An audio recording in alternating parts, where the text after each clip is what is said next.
Gimana caranya kita ngerasain semangat pergi ke masjid atau semangat menyebut nama Allah, semangat melibatkan Allah itu kayak semangat kita nge-break ketika kita dalam bekerja atau mungkin break me time kalau untuk kita pribadi gitu ya, butuh me time ketika kita penat dengan urusan keluarga, kita penat dengan urusan pekerjaan, kita capek dengan berbagai macam masalah, akhirnya kita butuh waktu untuk sendiri. Kita butuh me time atau mungkin kita butuh waktu untuk berdua dengan pasangan kita, sehingga kita mungkin jalan kemana, makan di mana, nonton apa, dan seterusnya. Itu kan semangat gitu ya. Bahkan kalau udah dijadwalin, misalnya kalau malam minggu besok kita misalnya mau nonton film misalnya. Itu belum kejadian, tapi udah bisa bikin break di hati kita. Udah bisa bikin lega gitu. Walaupun kita punya banyak beban, tapi pas tahu, minggu besok kita mau jalan nih, kan jadi nyaman ya. Sebesar apapun masalah kita, tetap aja semangat. Kenapa bisa gitu? Karena kita nganggap nonton itu break. Nonton itu refreshing buat kita.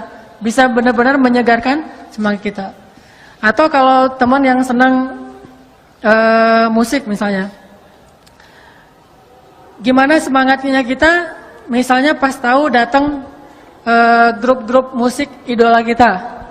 Sebutlah kalau anak-anak reggae misalnya datang grup musik reggae yang dari Brazil gitu atau dari Jamaika datang ke Indonesia, atau anak-anak rock atau NoFX misalnya datang untuk anak-anak punk rock misalnya atau duet sama manggung bareng dengan Rosemary. Wah kan itu kan kapan gitu ya. Terus beli tiket, udah gitu kita lihat tiketnya setiap hari, dilihat lagi tiketnya, padahal tanggalnya udah dihafal, tapi masih ada dilihat-lihat terus. Kenapa? Karena kita ngerasa itu sesuatu yang benar-benar bisa nyelesain atau bisa menenangkan kita. Atau siang hari ketika malamnya kita akan nonton bola, final Liga Champion antara Real Madrid melawan Manchester United misalnya.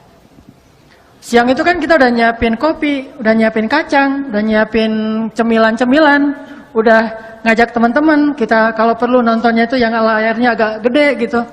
Nontonnya bareng-bareng, gak akan tidur. Wah, kita udah planning, udah bikin rundown-nya, udah bikin itinerary-nya, kita bakalan ngapain, sehingga siangnya aja kita udah semangat gitu. Padahal nontonnya masih ntar malam, tapi dari siangnya kita udah semangat. Dan kita akan ngelakuin hal-hal yang mungkin bagi orang ngapain sih gitu-gitu amat, bagi kita asik tuh. Kenapa? Karena kita nganggap itu sesuatu yang break, yang benar-benar ada semangat breaknya, ada bagi kita ada semangat seru, nyantai, asik, nyaman buat kita. Orang nonton Persib misalnya, sebagai orang Bandung kan, kalau Persib lagi main, apalagi lawannya tetangga misalnya kan ya, wah itu kan semangatnya semangat perjuangan 45 kan, rela mati itu. Udah gitu kita hujan, panas, nggak penting, nggak ada cerita kenapa nggak ikut nonton Persib, hujan, itu nggak pernah dengar kan? Malu malah kalau dia ngomong nggak nonton Persib gara-gara hujan, jadi nggak ada alasan hujan. Walaupun sholat di masjid itu sebetulnya hujan itu alasan yang dibolehkan dalam agama untuk tidak ke masjid loh. Ada nggak alasan bagi teman-teman bobotoh hujan nggak perlu nonton di stadion, nonton di rumah aja? Nggak kan? Saking luar biasanya semangat kita untuk nonton di stadion bola. Jadi hujan malah makin seru. Makin hujan itu makin keren gitu. Hujan tiketnya habis, itu bukan masalah. Mau hujan, mau tiketnya habis, mau jalannya jauh dari luar kota dan segala macam, mau misalnya dihadang sama musuh atau apapun istilahnya, itu bukan masalah. Kenapa? Kita nganggap itu sebagai sesuatu yang seru buat kita. Bisa nggak kita punya semangat yang kayak gitu ketika kita mendengar suara azan? Atau yang paling dekat gini deh, bisa nggak ya setiap waktu azan itu semangat kita mendengar atau menunggu waktu azan tuh kayak semangat kita nunggu azan maghrib ketika sedang berpuasa? Tuh kan azan paling indah tuh kan azan maghrib ketika bulan puasa ya. Itu azan paling indah. Gimana pun muazinnya biasa aja, itu nggak masalah. Kalau azan yang lain kan kita kadang-kadang sok-sok mengkritik muazin gitu. Muazinnya gak enakan, saya malas ke masjid, alasannya muazin. Tapi kalau buka puasa, mau muazinnya kakek-kakek, anak kecil yang baru belajar, Malah kita bersyukur kalau ada anak kecil yang iseng belajar azan jam 5 lebih dikit gitu, Allahu Akbar, wah buka gitu. Ada alasan, nanti pas ternyata salah, ya nggak apa-apa, udah makan, alhamdulillah gitu kan. Azan paling indah itu azan maghrib ketika puasa, hari Senin, hari Kamis, bulan Ramadan, tanggal 9 Zulhijjah, itu azan maghrib terindah yang kayaknya yang nggak tahu saya doang atau teman-teman ngerasain juga. Saya mah ngerasain itu azan maghrib paling indah, ditunggu-tunggu gitu. Nih azan, kok belum azan aja, padahal udah mau gelap nih. Lihat jam, dikit-dikit lihat jam, pengen banget azan, begitu azan langsung. Malah belum azan juga udah dipegang di sini nih. Begitu udah mendekati azan taruh di sini, pas azan langsung. saking udah nggak sabaran nunggu azan. Bisa nggak kita punya semangat menunggu azan yang kayak gitu, tapi untuk waktu-waktu yang lain? Menjelang zuhur, kok belum azan ya? Aduh, bentar lagi mau azan harusnya nih. Kok belum dikumandangin azan? Langsung wudu, datang ke masjid, nungguin. Bayangin, ada seorang tabi'in. Ini dikenal dengan istilah Sayyidut Tabi'in. Pemimpinnya para tabi'in. Namanya Sa'id Ibnu Al-Musayyib atau Al-Musayyab. Sa'id Ibnu Al-Musayyib ini 30 tahun mendengar azan di dalam masjid. Maksud mendengar azan dalam masjid, dia tidak berkumandang azan di Madinah kecuali Said ada di dalam masjid. Gak pernah ngedengerin azan di tempat wudhu tuh gak pernah. Apalagi di rumah. Di tempat wudhu aja gak pernah. Selalu mendengar azan di dalam masjid. Begitu azan pasti ada Said di dalamnya. 30 tahun. Dan 40 tahun sholat gak pernah melihat punggung orang. Artinya sholatnya di shaf pertama terus. Gak pernah ngelihat punggung orang. Gak pernah di shaf kedua, apalagi shaf belakangan. 50 tahun sholat berjamaah di masjid dari takbiratul ihram bersama imam. Jadi 30 tahun azannya di dalam masjid, 40 tahun sholatnya di shaf pertama, dan 50 tahun dia sholat selalu takbiratul ihram bareng dengan imam. Saking semangatnya Sa'id Ibnu Al-Musayyib untuk melaksanakan sholat. Bagi dia sholat itu udah mungkin bisa kita bilang kayak konser buat kita. Sholat itu sesuatu yang ditunggu-tunggu banget, dibela-belain. Bahkan mau bayar berapapun dia rela, yang penting dia bisa sholat tepat waktu dan berjamaah di masjid. Ini gimana sih punya semangat yang kayak gini? Sampai kita akhirnya bisa ketika mendengar suara azan itu bahagia gitu. Ketika menyebut nama Allah itu jadi tenang. Ketika disebut nama Allah kita dengar dari orang lain, kita jadi mantap. Innamal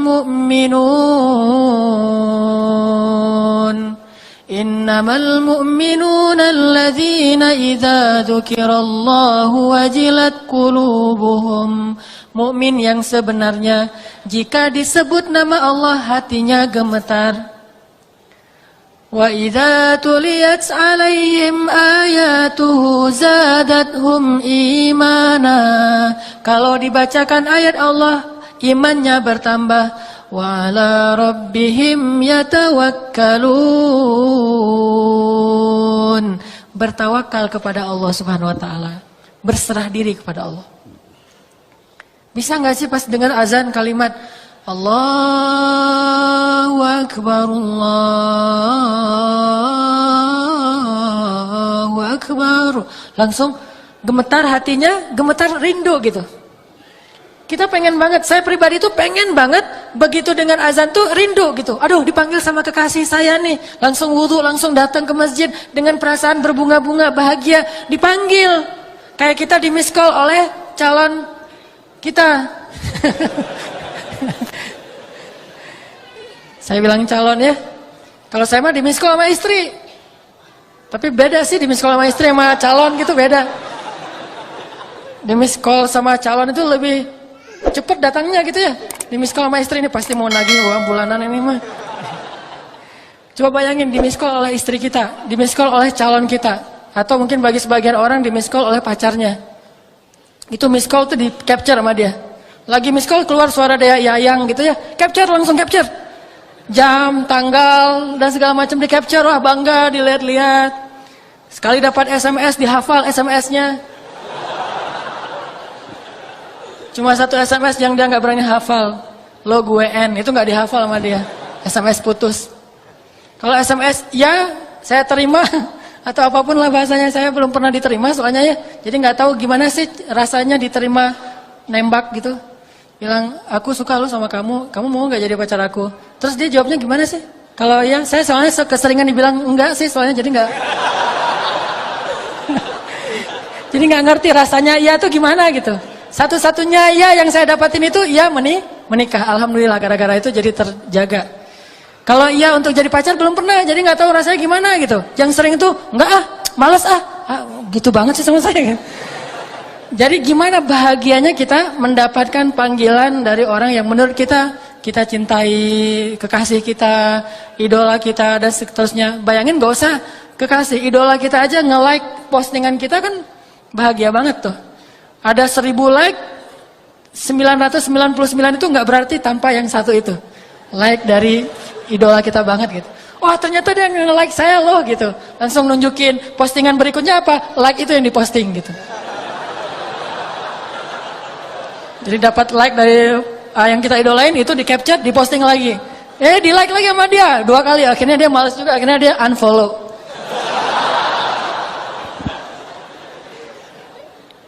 Gimana caranya biar kita bisa punya semangat kayak gitu ketika mendengar suara azan? Pertama, kita harus belajar butuh sama Allah. Karena kalau kita butuh, pasti kita akan nunggu-nunggu nih. Kalau kita ngerasa butuh sama Allah, pasti kita akan lebih ringan untuk datang kepada Allah. Analogi paling gampang tuh, saat kita dalam banyak masalah kan kita jadi gampang sholat ya. Kalau lagi banyak masalah, sholatnya khusyuk. Lagi banyak masalah, tahajud. Berapa juz? 1 juz. Aduh, gak ada yang 2 juz ya. Gitu. Kalau lagi diputusin, nyari yang 2 juz. Kalau lagi nyambung, nyarinya yang 2 ayat. Gak ada yang 2 juz, saya lagi pengen yang 2 juz, jangan yang 1 juz, di Al-Latif mah cuma 1 juz doang. Saya pengen yang 1 rakaatnya itu 3 lembar. Jadi 10 rakaat, 10 rakaat itu 3 juz, 30 lembar. Oh ada tuh, di mana? Di Mekah, kata dia. Atau di Baghdad. Nah artinya, kok bisa ketika kita lagi banyak masalah, sholatnya ringan? Coba, pas lagi banyak masalah, pasti ke masjidnya rajin kan? Wudu langsung udah ada di masjid, malah kita sering nunggu-nunggu muazin. Begitu muazin telat dikit aja langsung kita yang azan. Azannya baper lagi tuh.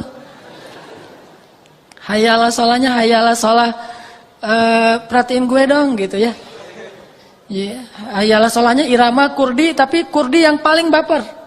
Kalau kurdi kan hayalah sholah.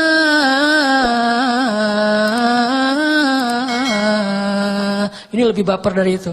Sampai ada serak-serak basahnya. Udah gitu saking bapernya panjang, keputus lagi napasnya, di akhirnya gitu. Ini semangat ke masjid. Kok bisa? Karena kita ngerasa butuh sama Allah. Ya Allah, lembutkanlah hati bapaknya supaya bapaknya itu butuh kan? Jadi semangat. Lagi banyak hutang. Ya Allah, mudahkanlah saya dalam membayar hutang. Kalau perlu, tolong lembutkan hati orang itu supaya melunaskan hutang saya. Gitu. Ini kan gara-gara kita butuh. Cuman kenapa kita selalu ngerasa butuhnya pas lagi ada masalah? Bukankah hidup kita itu sebetulnya dalam banyak masalah? Dan masalah itu sebagian besarnya kita belum sadari karena belum terjadi mungkin. Kita selalu butuh Allah Subhanahu wa Ta'ala. Dan kadang Allah, bahkan bukan kadang, sering Allah itu menolong kita, menyelamatkan kita dari banyak masalah tanpa kita sadari, sehingga kita pikir nggak ada masalah. Padahal masalah itu datang kepada kita. Allah Allah bentengi kita dengan sholat kita yang sebelumnya. Sehingga pas masalah datang, akhirnya dia mental lagi. Datang lagi masalah, hilang lagi, datang lagi. Itu lebih sering daripada masalah yang udah datang kepada kita, kemudian Allah angkat setelah kita ngerasain. Malah lebih sering kita belum sempat merasakan masalah, udah Allah angkat masalahnya. Cuman kita nggak sadar. Makanya Allah mengatakan, Yas'aluhu man fis samawati wal ard. Kulla yaumin huwa fi sya'n. Setiap hari Allah sibuk mengangkat masalah dari hambanya. Ada yang diangkat masalah setelah hamba itu merasakannya sehari, 2 hari, setahun, 2 tahun. Ada yang diangkat masalah itu sebelum hamba itu merasakan masalah ini.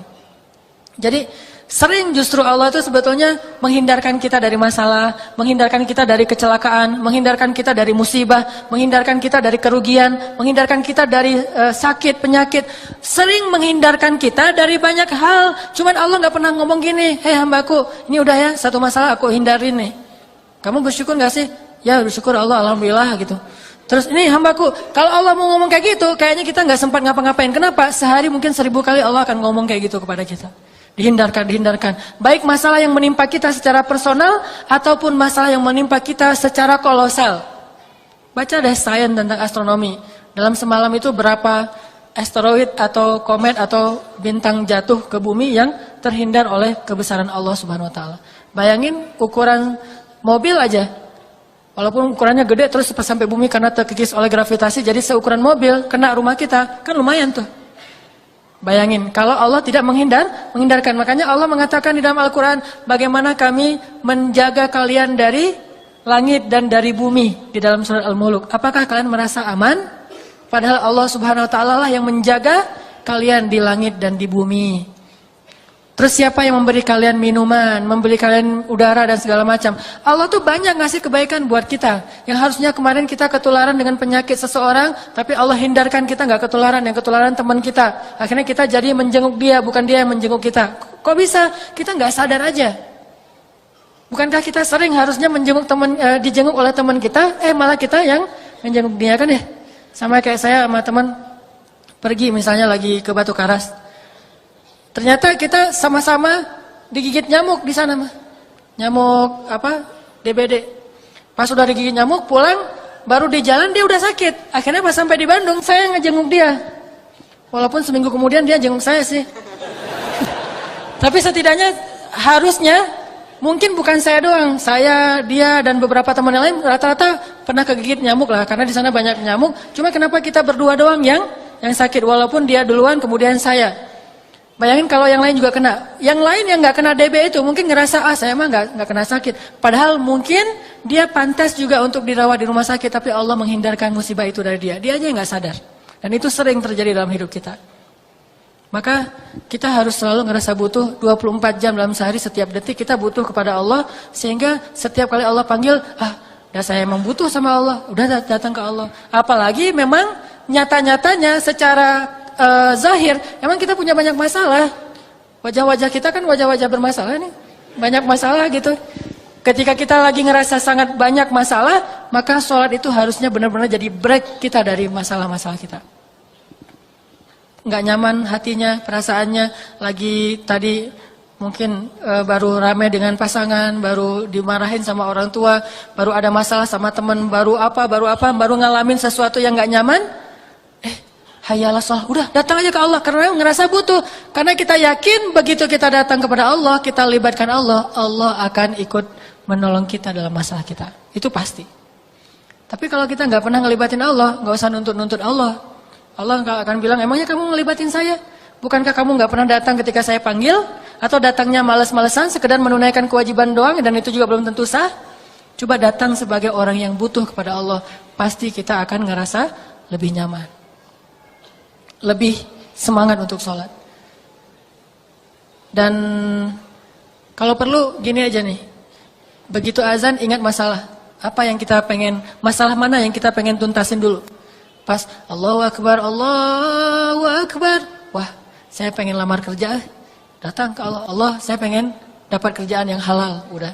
Besok Allahu Akbar, Allahu Akbar. Saya baru ketemu cewek, cuma saya nggak tahu namanya, nyari di mana ya? Ya tanya ke Allah aja deh, gitu.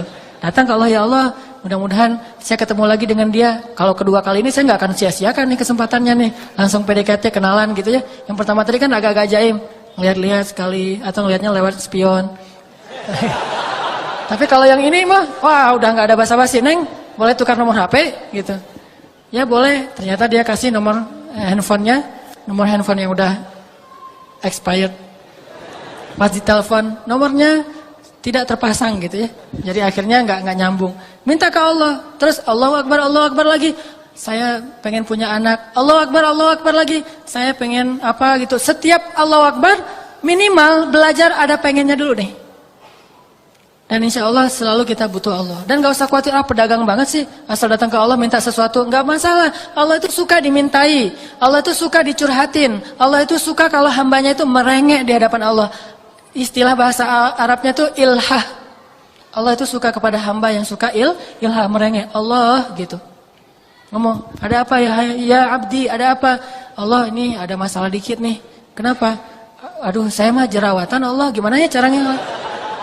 Ini bukan main-main ya. Kenapa? Karena Nabi bilang apa? Mintalah kepada Allah walaupun garam. Jadi kalau urusan sepele kayak garam aja minta ke Allah, apalagi urusan jerawat, kan itu lebih berbahaya itu. Menentukan nasib kita kan jerawat mah ya. Apalagi jerawatnya gede di hidung satu, di ini satu, kelihatan banget. Kan menentukan nasib banget. Kamu orangnya jorok, gak mau sama kamu kan gitu ya. Makanya jerawat itu bukan masalah sepele. Kalau garam aja kita minta sama Allah, apalagi bab jerawat. Allah, kenapa wahai hambaku pengen langsing, gitu. Pengen langsing minta sama Allah. Allah, kenapa hambaku pengen ada kumis, udah pakai wadoyok belum keluar-keluar juga, gitu. Minta sama Allah. Gitu. Bukan kumis, mungkin janggut kali ya. Saya pengen ikut sunnah ya Allah, cuman saya mah bukan ingkar sunnah, memang nggak ada kumis ya Allah, udah nggak ada janggut, udah dikasih banyak segala macam kemiri, wadoyok, segalanya belum keluar juga sehelai gini ya Allah, malah jadi aneh gitu. Malah jadi aneh. Minta kepada Allah walaupun gak garam. Tapi bukan bermain-main dengan Allah. Karena kita ngerasa Allah mah tempat segala meminta. Semuanya ada di sisi Allah. Kebaikan itu ada semuanya di sisi Allah. Tabarakalladzi biyadihil mulk wa huwa ala kulli syai'in qadir. Ya ayyuhalladzina amanu ista'inu bis sabri was salat.